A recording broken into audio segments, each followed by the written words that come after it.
बिस्मिल्लाहिर्रहमानिर्रहीम अस्सलामुअलैकुम या अली हक हैदर। उम्मीद करने तुम सारे भरा ठीक हो। अल्लाह ताला तुहानू सारिਆਂ ਨੂੰ ठीक रखे जी। तो अज डेट हो गई है 1 तरीक है, ठीक है जी।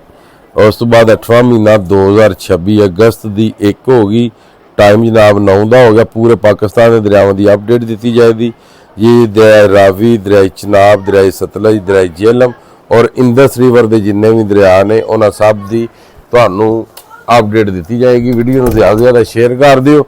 ਜਿਹੜੇ मेरे पेज ਤੇ मेरे टिकटॉक चैनल ਤੇ उस तो बाद मेरे यूट्यूब चैनल ਤੇ ਜਿਹੜੇ ਭਰਾ नवे ने फॉलो एंड सबसक्राइब कर दियो जी। तो लो जी update river Chenab head Marala के मुकाम पर पानी 95,000 तो घट के ते पानी हो गया 91,896, 76,196 का खराज हैड हानकी 75,758 ते 69,698 का खराज हैड कादराबाद 74,029 ते 69,029 का खराज हैड त्रिमू 99,382 ते 91,282 का खराज हैड पाइनात 82,025 ते 68,425 का अखराज हैड रावी कोट नैना के मुकाम पर पानी 15,000, जैसर के मुकाम पर पानी 21,600, सेफून के मुकाम पर पानी 17,809, शदरा के मुकाम पर पानी 17,392 ते हैड बल्लोगी के मुकाम पर पानी 51,550, अप स्ट्रीम तो डाउन स्ट्रीम 28,250, हैड सदनाई 26,916, 13,616 का अखराज।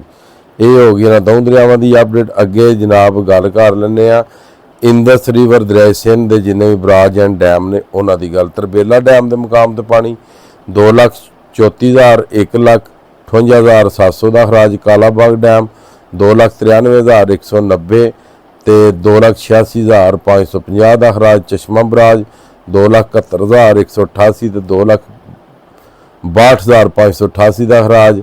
तौसा बराज जनाब मेरी 2,33,647, 2,13,547 का खराज। गुड्डू बराज 3,96,993, 3,56,938 का खराज। सखर बराज 3,69,054, 3,12,174 का खराज। अगे जी कोटरी बराज 84,788 ते 41,083 का खराज। कोटरी पानी पहुँच रहे हैं जी। नशहरा KPK के मुकाम पर 54,800 ते 54,800 का अखराज दरियाए काबल। अगे दरियाए झेलम मंगला के मुकाम पर पानी 43,000, अखराज 7,000 ते हैड रसूल बराज दरियाए झेलम 7,056 ते खराज 0। अगे आ जाते दरियाए सतलज गंडा सिंह के मुकाम पर पानी 360, अखराज भी 360। अगे जी हैड सुलेमान की 15,874, 3,068 का खराज। अगे हैड इस्लाम 3,388 ते 2,388 का खराज। ये सारे पाकिस्तान के जड़ियाँ दरियावां की रिपोर्टिंग है ये अलहमदुलिल्लाह तुहाडे नाल शेयर कर दी गई है।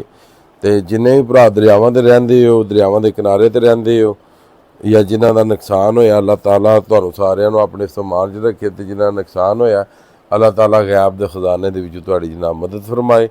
तो फिर एक बार आखन लगा वीडियो में ज़्यादा से ज़्यादा शेयर करो क्योंकि जोड़े भरा दरियावां ते रहिंदे ने या जोड़े रह गए ने जिन्हां कोल साडी रिपोर्टिंग नहीं जा रही ताकि रिपोर्टिंग उन्हां तक पहुँचाई जा सके, उन्होंने हकीकत जिहड़ी है वो विखाई जा सके और अच्छी एक गल सुनवाई जा सके।